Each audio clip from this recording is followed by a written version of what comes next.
Hey everyone, welcome to the first ever Ask Me Anything live stream where we are helping small businesses, home-based businesses be as profitable as possible. I'm flying solo tonight.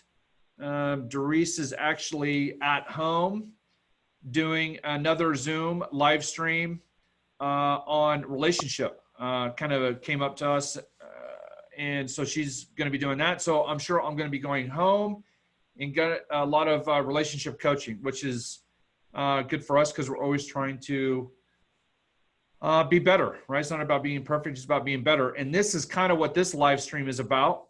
Who is it for? It's actually for anyone. There is no limitation to how big your business is or how small your business is, because here's the thing. There are really just four main components of business. And those are marketing, sales, operations, and accounting. We're going to cover them all. And the really the only prerequisite that we have is that you got to come into this with a growth mindset.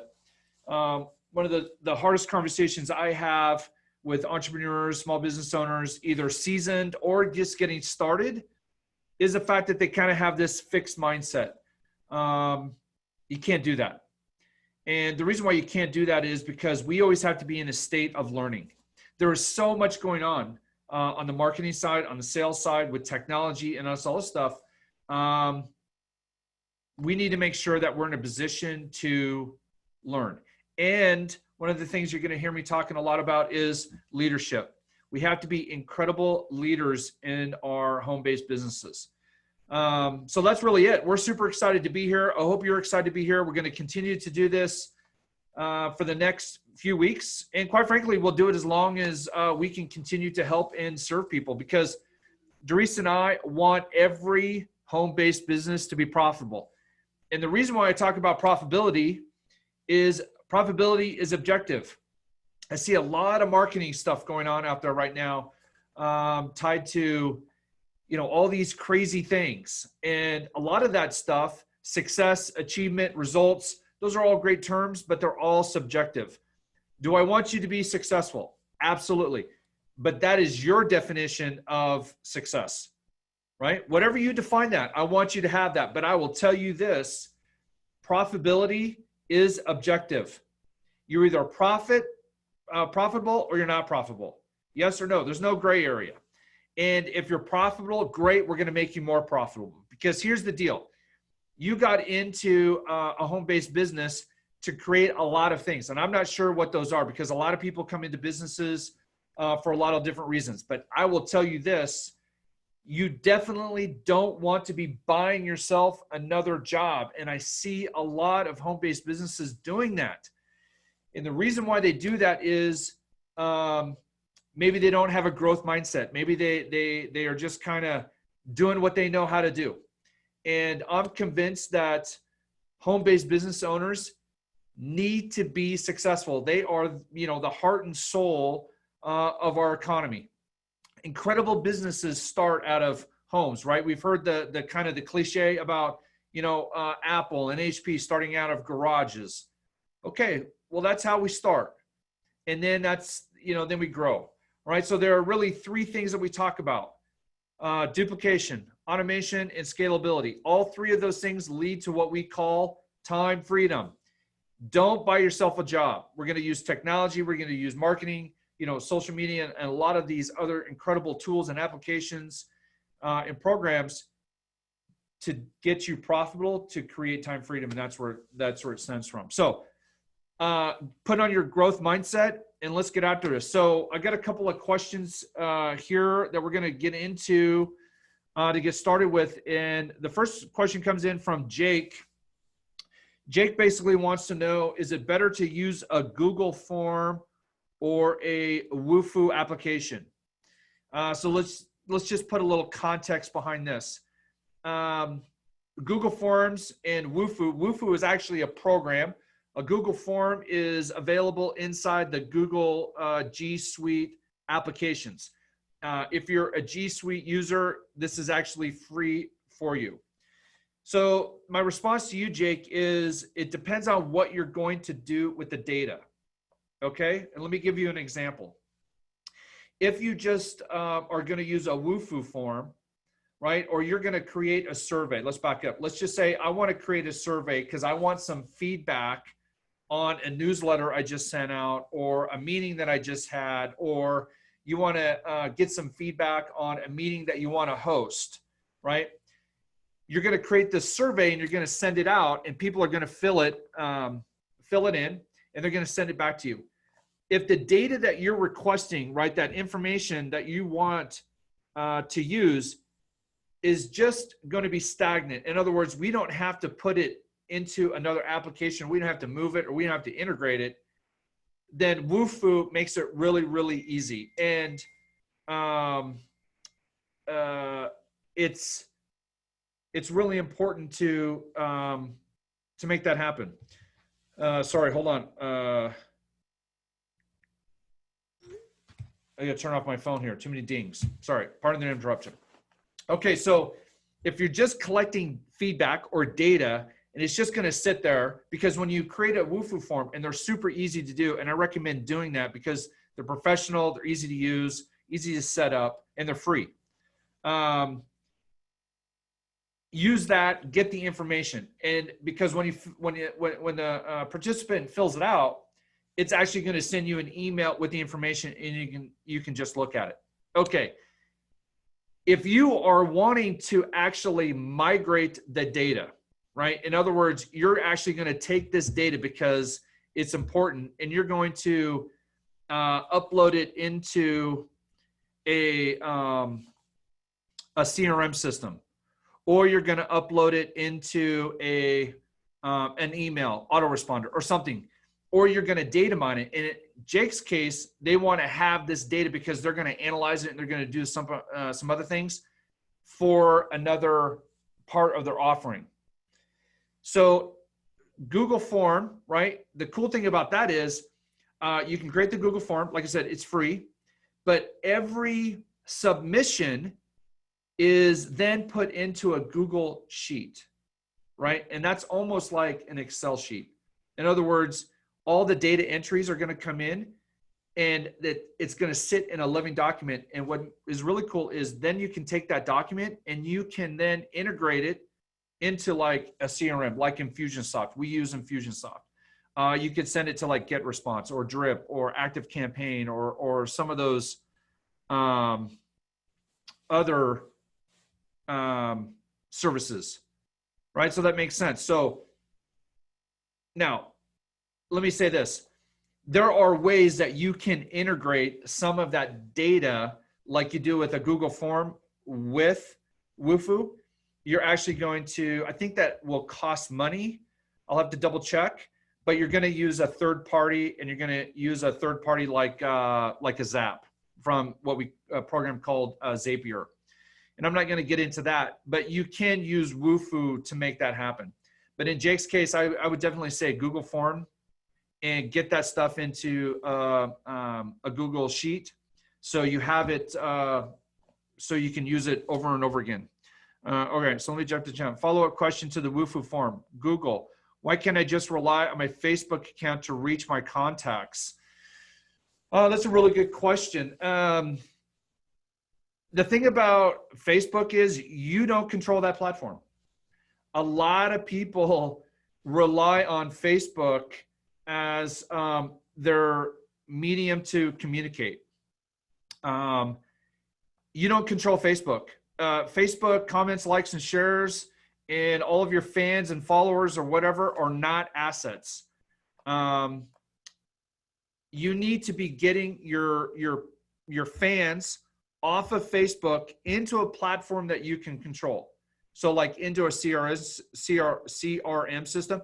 And if you don't know what a CRM system, it just stands for Customer Relationship Management System. That's all it is. It's just a real fancy database, but it allows you to manage contacts. You got to be getting your fans off of Facebook or Instagram or even YouTube and get them into a platform that you can control. And email, right? A lot of people say that email doesn't work. Email works. Email doesn't work like a lot of other things if you don't know how to use it, right? People don't like spam on Facebook. People don't like spam in their inbox. But if you're putting valuable content, into your emails, and not to get on that, it is an incredible asset. Your email list is an asset. Your Facebook page, your Instagram account, those aren't assets because you don't control them. If Facebook were to change their algorithm right now, or they were to block your account because you said something, case in point, there's a lot of accounts being blocked right now on Facebook because Facebook is following the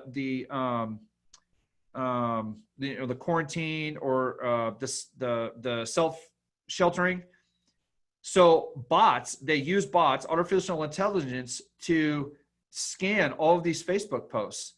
And if a bot finds something that it doesn't like, it's going to flag and shut down the account. The problem is you can't get that account renewed or reviewed by someone, by a person. It has to be done by an actual Facebook person. So there are all kinds of accounts being shut down. And the thing that you have to understand about Facebook is not a place to conduct business. Facebook wants it to be a social media platform for people to share, not to sell. Okay, and we're going to talk about that a little bit later. So, so that's it. Google Form versus a Wuffoo form. It's important, right? Really valuable. So I love Jake's question because I know that he's building an email list with AthLink, right? And pretty interesting business model that he's got going on right there. Okay, so I'm going to, let's see, unmute John. Let's go to John and go with John's question here. Give me a second, John. I'll unmute you right there.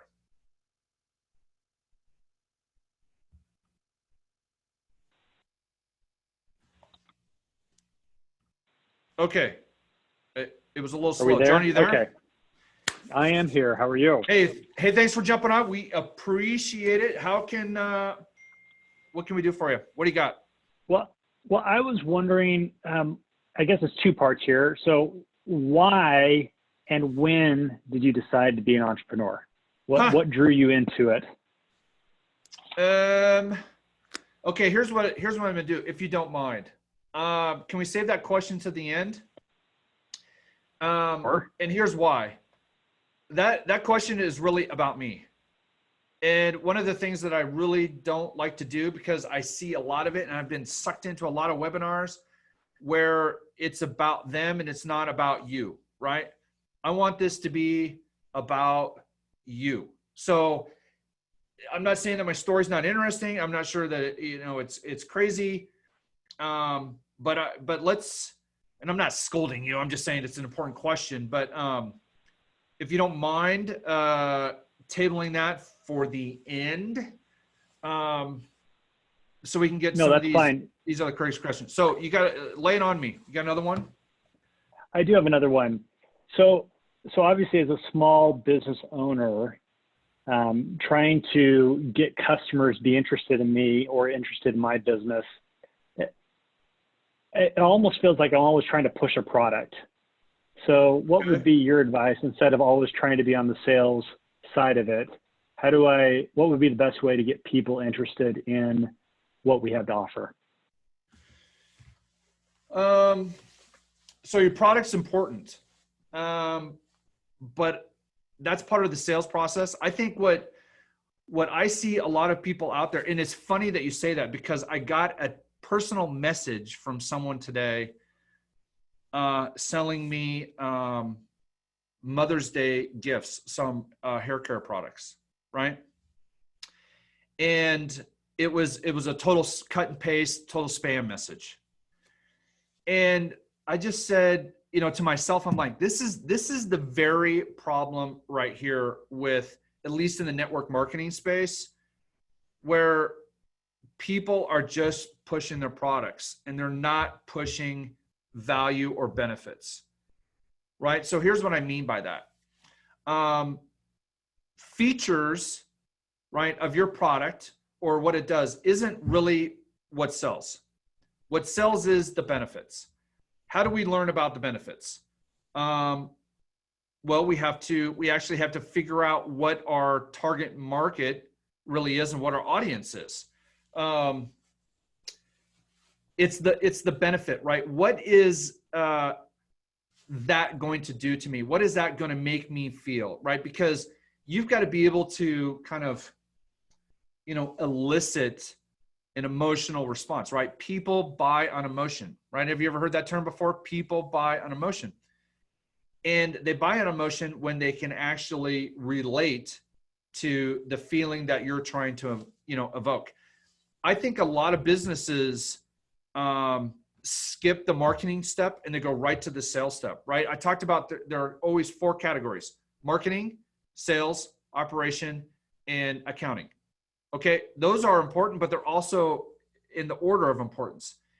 You have to be able to market, right? You can't skip marketing. Marketing is about the customer. Marketing is about your messaging. It's about your brand. It's about how you're going to make your customers' lives better.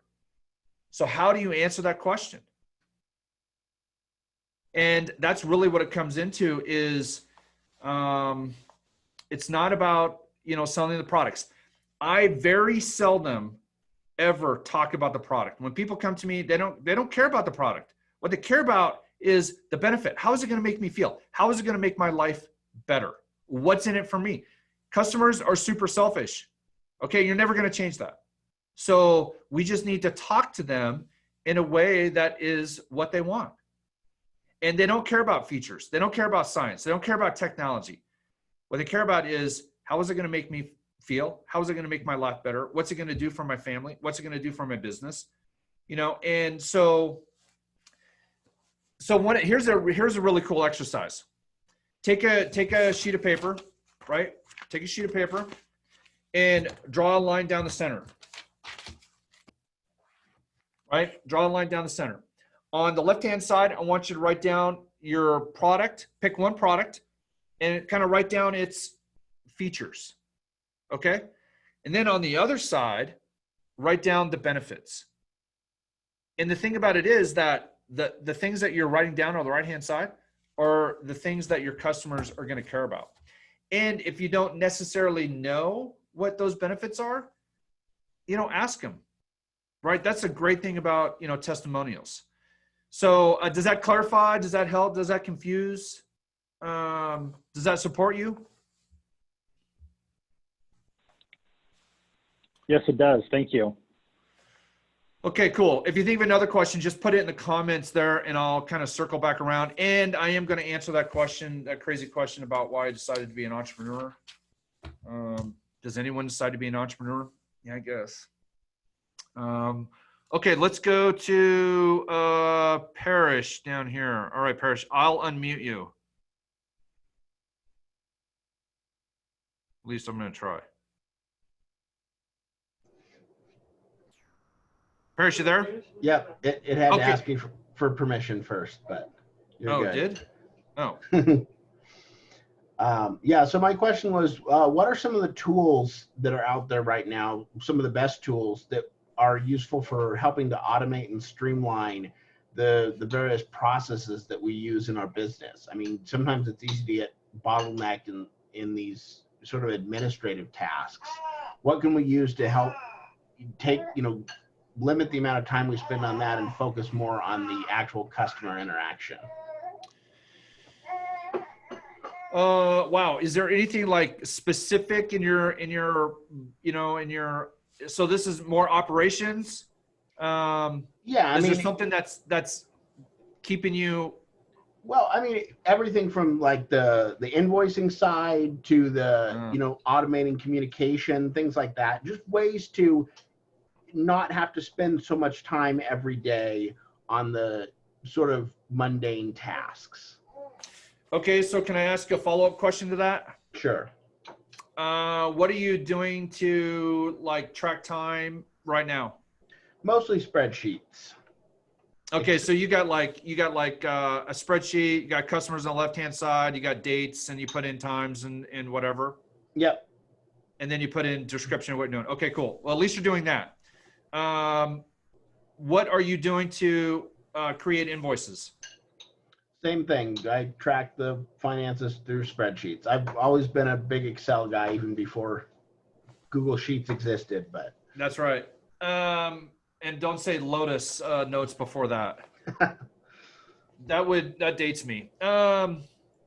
What program? How are you invoicing now? Are you using a program? no, just creating them based off the data in the spreadsheet. So you send them out like in some sort of doc or whatever? Yep, just email attachments. Okay. How much time do you kind of spend doing month-end inventory invoicing? Oh, a few hours at least each month. Right. Well, here's the interesting thing. If you don't invoice, you don't get paid, right? Correct. And the only thing that's really more important than profitability is cash flow. In fact, I would probably argue it's probably the most important, right? And I learned that the hard way. And so part of my entrepreneurial journey was the fact that if I didn't invoice, I didn't get paid, which you're probably there. One of the two things that I would say is you're already keeping track of your time. There's a really cool program that you can use, and you can get it on your phone to give you a little bit more precise. I don't know if customers have really ever given you pushback, or if you bill every 15 minutes or every 30 minutes. But there's a program called Toggle. I think it's TOGGL. It's free. It's a very easy to use program, very accurate. So that's for on the time tracking. And then there's a place to go in there and, put in the scope of work and what you did and assign, client and all this other stuff. So it's really powerful. The invoicing thing, I see this a lot, and I'm not saying you're doing it wrong. But the thing is that when you do your invoicing manually in like Word or some sort of, Google Doc or whatever, you then are going to have to take those revenues and you're actually going to have to either put it into an accounting system, or at the end of the year, you're going to have to add up all that stuff and, give it to your accountant or your CPA so you can do your taxes. Okay. The question, can I ask another follow-up question? Sure. What are you using an accounting system, and are you reconciling your business like every month? In other words, at the end of the month, let's say the third or fourth of the month, do you know what your profitability was the month before? Yes. Okay, cool. So you what program are you using for that? Excel. Okay. You're a diehard Excel user. Okay. I am. Well, you know what? There's a lot of CPAs and accounts that are still Excel users. So, so what we do is, I would definitely look at either FreshBooks or QuickBooks. And I'm just gonna spitball this out there and let you just kind of decipher. I'm not saying you have to do it or you're not going to do it, but I will say this. If you manually invoice every single month and you're spending a couple hours, then you're going to have to reconcile to figure out whether or not you're profitable. Okay. At least you're doing that, right? So that's really awesome, because a lot of people don't do that, right? They take their receipts and their bank statements to their CPA and they say, okay, here you go. You can't run a business like that. I don't care what anyone says. FreshBooks or QuickBooks. And here's why I say that. I love it when people send me an invoice and email, and I can click on the Pay Now button and I can pay that with my debit card or my credit card, whatever it is. If I want lots of frequent flyer miles. That is a convenience. Well, let me ask you that. Is that a convenience to your customer? Yeah. Right. So, but it's also good for you because what happens if you have a pay now button coming from Fresh Invoice or from QuickBooks, or I'm guessing there's another party out there, you're going to get paid faster, right? And then you're going to have cash flow. You can never get caught not having cash. You got to get paid, right? Cash flow is what pays the bills. So I would, FreshBooks online, put into customers. I think both of those actually have time tracking, so you could go away from the Excel sheet, create an invoice or an estimate, convert that to an invoice and ship that thing out. Maybe you get paid, 15 days faster, right? And maybe, there's probably some customers that don't like cutting checks anymore. I mean, I don't like cutting checks, but that's just me. So Toggle, FreshBooks, Fresh Invoice.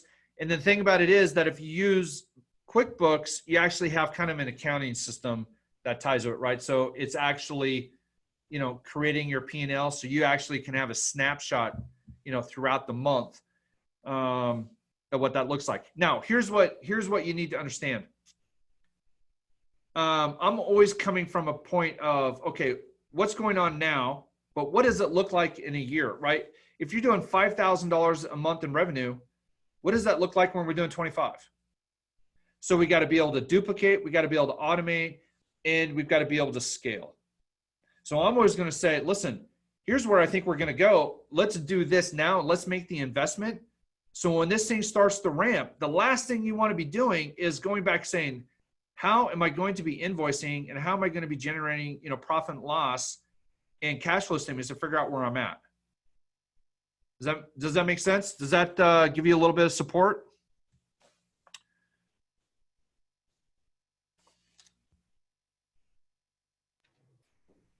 Sorry, Parrish, do I have to unmute you?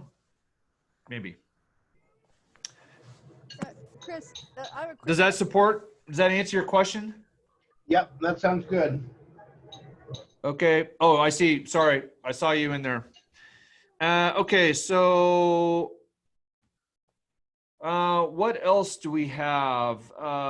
Wait, Chris, can you hear me? Oh, hi, Nancy. Hi. So are you What- saying that you recommend QuickBooks over the FreshBooks? Well, QuickBooks is actually more of a full accounting system. And they've been around for a long, long time. I think FreshBooks, I don't use it, so I'm not super familiar with it, but I do know a lot of home-based businesses, freelancers, like graphic designers and the such use FreshBooks because it's just a really good invoicing tool. But, then they can generate reports, but it doesn't do, payables. It doesn't generate, profit and loss and stuff like that. So QuickBooks is more full-fledged accounting. So, Either way, you got to invoice. So FreshBooks would be good if you just needed to submit your receipts somewhere to keep track and visual.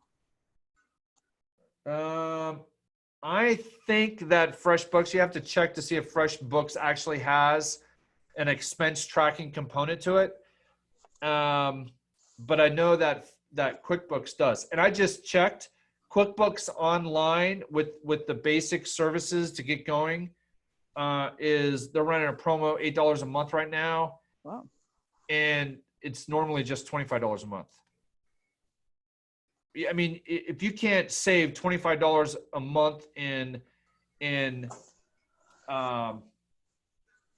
time, that's crazy to me. You got to be able to save that, right? Because here's the thing about small business owners and home-based business owners.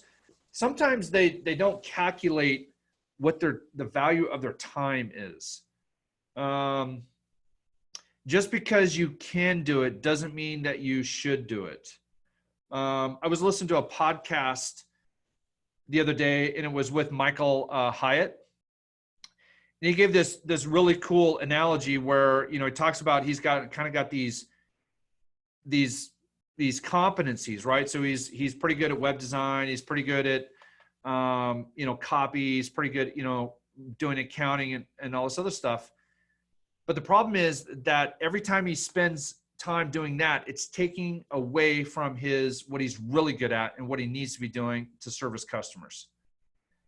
And the thing is, what he sat down, he takes you through this example where what is actually costing him to do those jobs where he could actually outsource them. And there's a lot of, good people out there that you can outsource, some of those services to.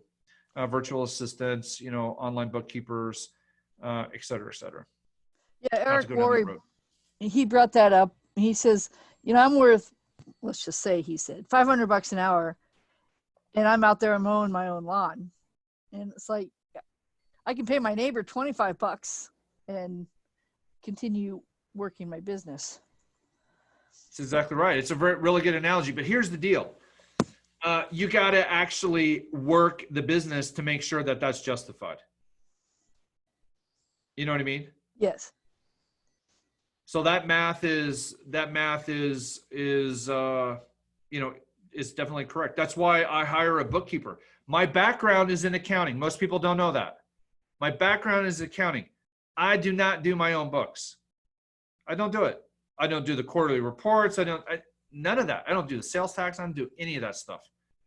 I outsource that, right? Because that is not where I need to be working on my business, right? If I'm doing the books, let me see if this makes sense to you. I'm working in my business and not on my business. Okay?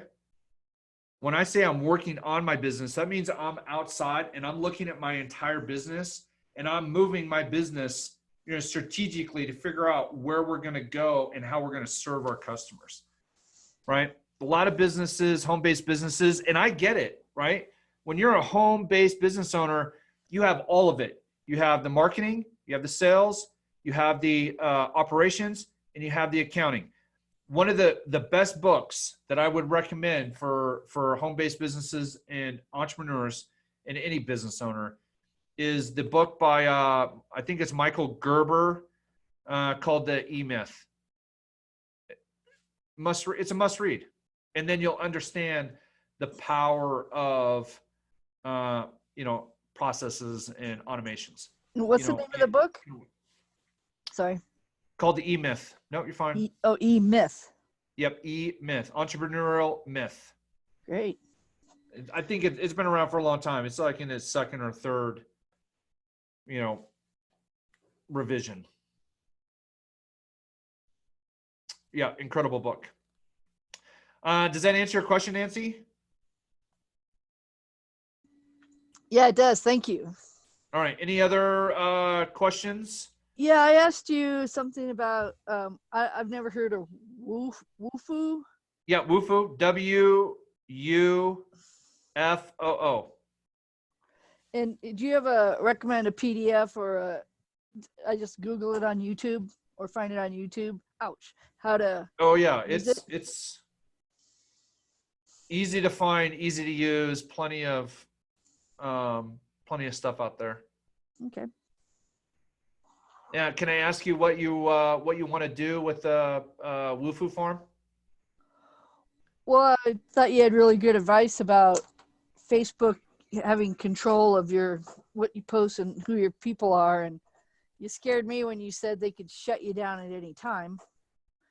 And it seems like you said Wuffoo gives you more control.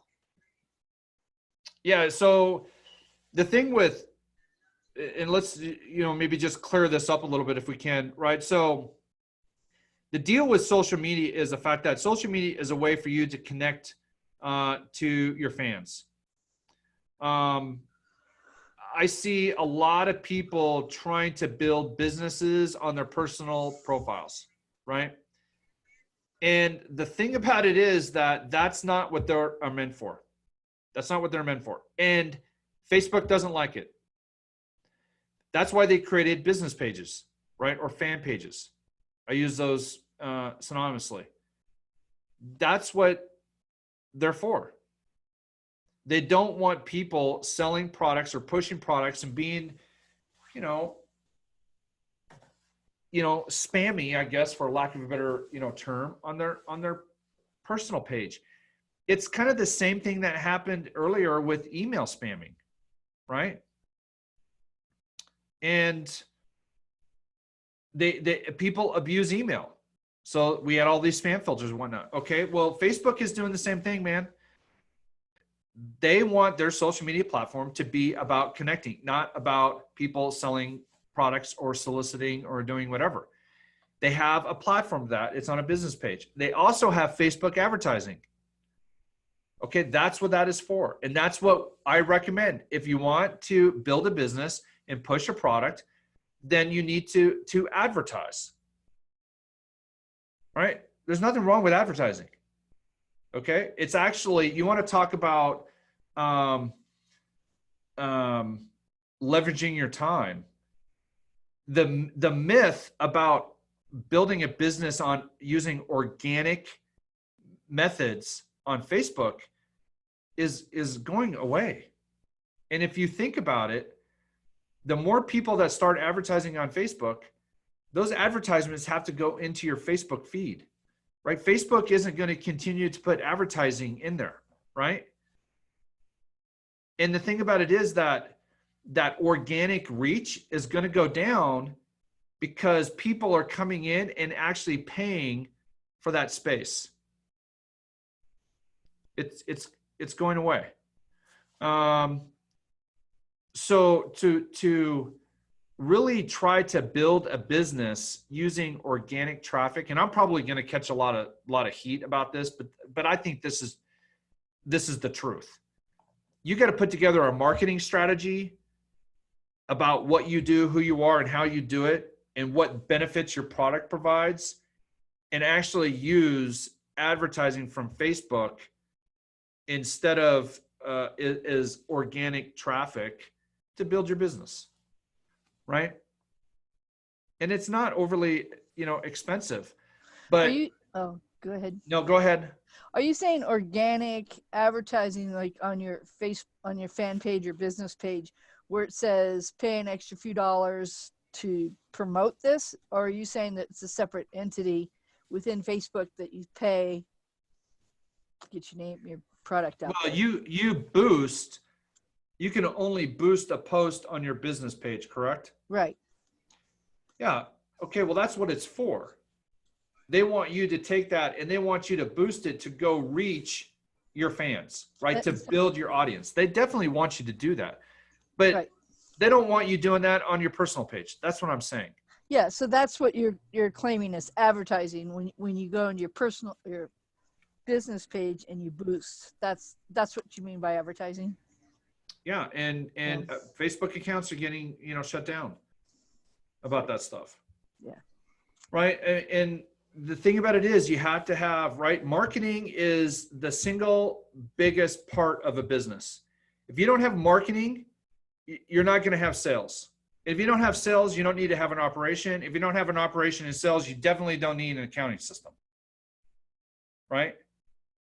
A lot of people skip marketing. They go right to the sales. Here's my product. Here's why you should buy it.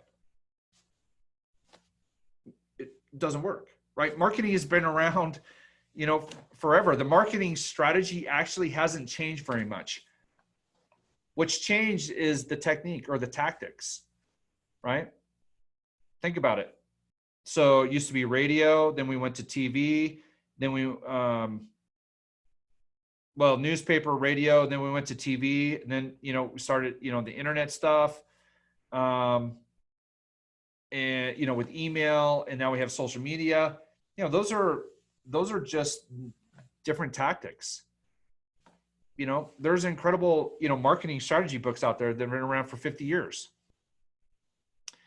My philosophy is always the fact that, marketing is marketing.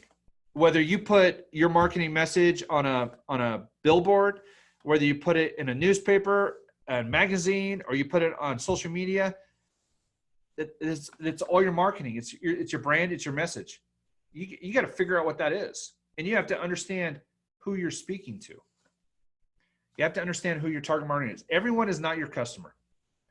Everyone is not your customer. You want customers that are looking for you. And you have to be, out there with an offer, right? With benefits, and a marketing message that they can relate to and they can understand, and they want to raise their hand and then engage with you. Does that make sense? Yes. Okay, so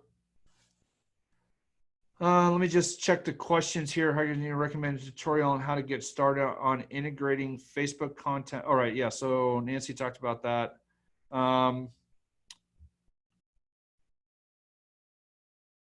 You know what, Nancy, let me make sure I answer this question right here. Can you unmute? Okay, Yeah, I cool. am. Yeah. Yeah. So I just want to make sure I answer this question right. So you won't use Wuffoo to engage with your customers on Facebook, right? You really need to move them off of Facebook onto like some sort of landing page or a way for you to capture their contact information, right? Right. You could do that with a Wuffoo form, but I probably would recommend that with a Google form, because you could go from Facebook to a Google form, which will dump the information into a Google Sheet. And then you can actually migrate that information into G Suite. G Suite. Okay. Yeah, Google. G Suite is the business side of Google, right? So Google has their Gmail service, and then they have their G Suite service. Do you have a domain or a professional email? No, I need to create one. Yeah. So that's one of the other things that I talk a lot. It's really, really important. A professional domain and professional email basically gives credibility to your business. And there's just some incredible tools, not to get into it. Maybe we could do this on another one. Some really incredible tools inside of G Suite that will help you duplicate and automate and eventually scale. It's one of the core components of business anymore. It's almost a must-have. Now, and it's not overly expensive. I think I just walked a client through getting his domain set up, and I think it was $12 a year. Whew. You know what I mean? That's a great price. Yeah, and you can actually do that through Google. Yeah, through Google. I've never heard it that cheap. That's exciting. Yeah. Yep. And then you can set up from there. You can set up. You could do Nancy at ilovemycustomers.com or whatever it is. And just it's just another thing that separates you from your competition, but it's professional. And then that allows us to scale, because not to get it farther down, but that's what I'm saying. I always look at, okay, where are you at? How do we duplicate? How are we going to automate, and how we're going to scale? We are not going to be able to scale your business using a free Gmail or a Yahoo or a MSN or AOL account. So what were the three? Duplicate what? So we Automate. duplicate, automate, and then scale. Okay. And we do those three things because we're looking to maximize your time so you can do the things that you want to do. You don't want to be buying yourself a job. Does that support you? Yes. It's exciting. Okay. So much out there to learn. There is. Yep, there is. Okay, so let's see here. I'll go around one more time. John, I know you've got your question about why I decided to become an entrepreneur, which is, I'm going to try to keep that short and sweet. Parrish, anything from you? If you got anything, just put it in the comments there. Anything? Nope. Good. Okay. Awesome. Okay. Listen, I'm going to end this live stream. I love you guys. I love doing this stuff. I've been excited for this all day. And I'll be honest with you, I have no idea how this is going to work, but this is the beauty of entrepreneurship. And this is where you have to have this growth mindset. You don't necessarily know what's going to be on the other side of any action that you take. And what I'm going to say is there's kind of this cliche, this term out there, right? You need to be in imperfect action. You got to get out there and you got to do it, right? I've been doing this for a long time. And, there are times that I'm just like, do I really want to be doing this? And how is this going to work? How's it going to look? And sometimes I get so spun up in that stuff that it actually takes away from the actual benefit that I can be serving, the people who need it. And that's going to be the same thing in your business. You can't get caught up in trying to have it perfect. That's not saying that it can't be excellent, right? Excellence is not perfection. I'm giving you right now the best of what I got. I'm right now, this is the best that I have. Are we going to go back and look at it and say, okay, what could we do better? We couldn't figure out how to get this live stream to the fan page because there's apparently a link broken. But that doesn't stop me from recording this, and I'm going to save it, and then we're going to get it uploaded for people on the fan page because it's good content. You are not alone. There's a lot of people out there trying to build home-based businesses, especially maybe even in a heightened sense of awareness with what's going on right now in the world. Okay, so it's just about being action. It's one of the things, the most important things that I talk about in my 5 steps to a profitable home-based business. It's number 4. It's so important. You've got to be doing action that's going to move your business. It's not action that's busy work. It's action that's going to generate a return on your investment, whether that's on your time or whether that's on your money. All right. Those are the things that we want to do. Doris and I are committed. We started to do this because we want every home-based business to be as profitable as possible. There are so many incredible things that happen for people and families and their kids and sending them kids to college. Those are the things that we're focused on. So that leads me to the question, why did I become an entrepreneur? Why did I want to become an entrepreneur? I'll be honest with you. I decided to become an entrepreneur because I couldn't find a job. When I graduated from Boise State, I did some contract work I was a soccer coach. I did some contract work for one of my players' dad. When I was at Boise State, I sold computers in the bookstore. So I kind of, had my hand in technology and networks and some other stuff like that. But I'll be honest with you, I became an entrepreneur because I couldn't find a job. And that's just kind of where it went. I've always kind of had that bug. When I was younger, I used to knock on doors and ask if I could shovel walks for a little bit of money. And I'll be honest with you, that was the script. Knock, knock. Hey, do you mind if I shovel your walk for a little bit of money?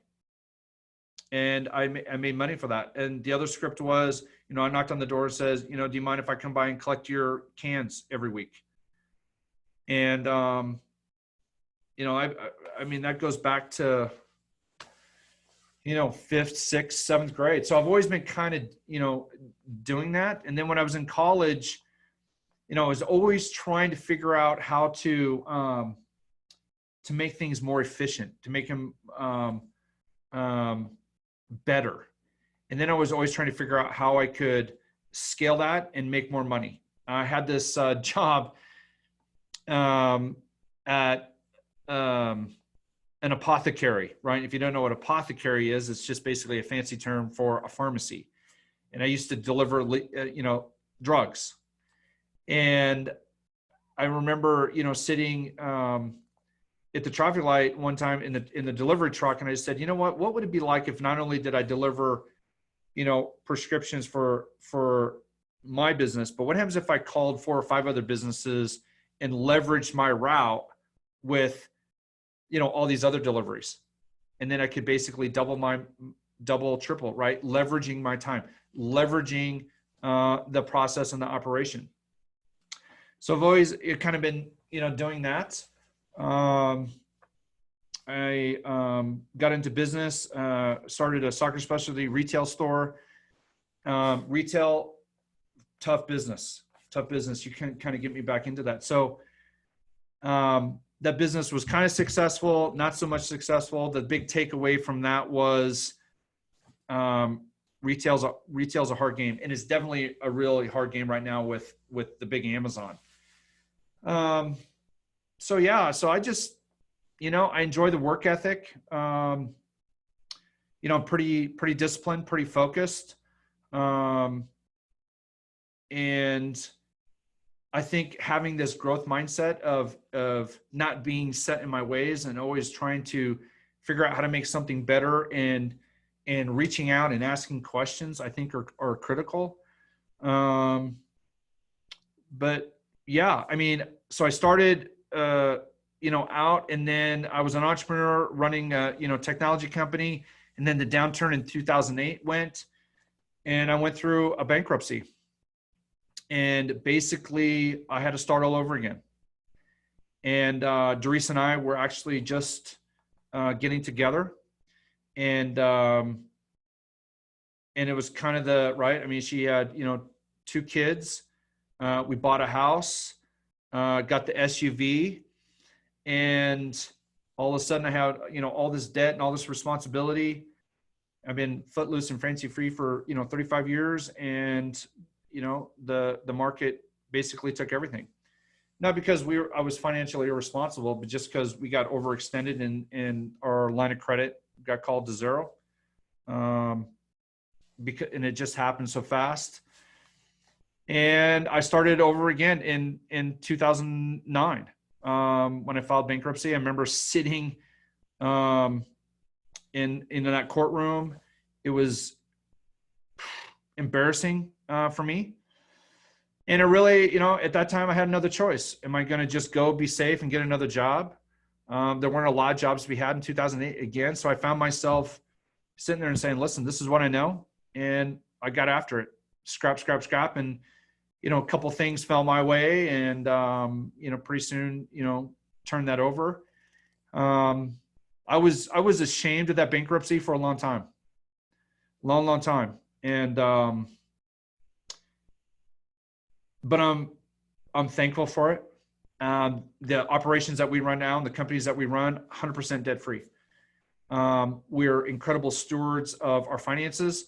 That's why, even the conversation Parrish had, right? I understand what it's like to do invoicing and manage time, because I learned the hard way that if we didn't manage our time and we didn't invoice promptly, I mean, I was doing work and invoicing the next day, right?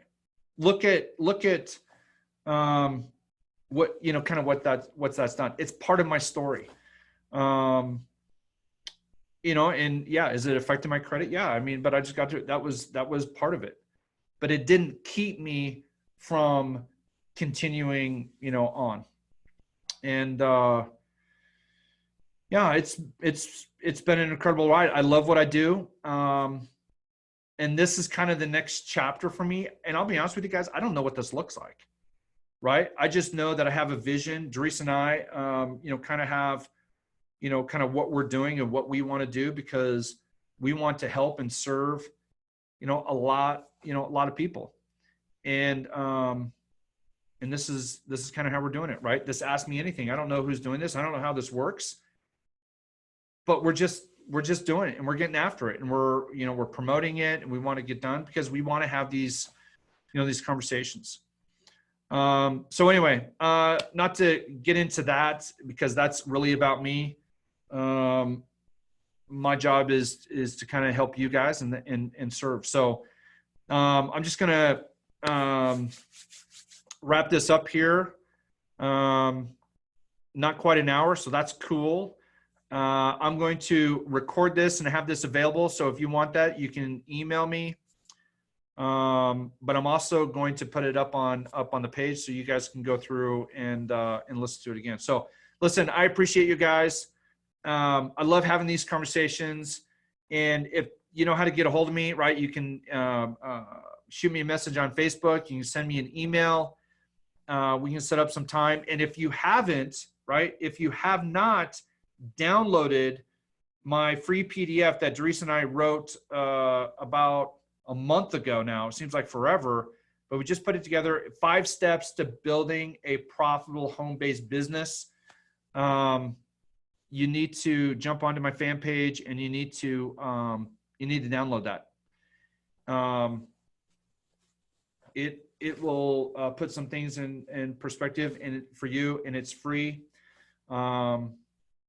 And it definitely will help you out, provide some clarity. So 5 steps to a profitable home-based business.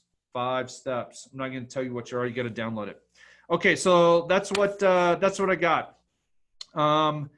I appreciate you guys, and make sure you tune in next Wednesday, 7 o'clock, because we're going to be doing the same thing. Ask Me Anywhere. So go out there, be actionable, right? Imperfect action.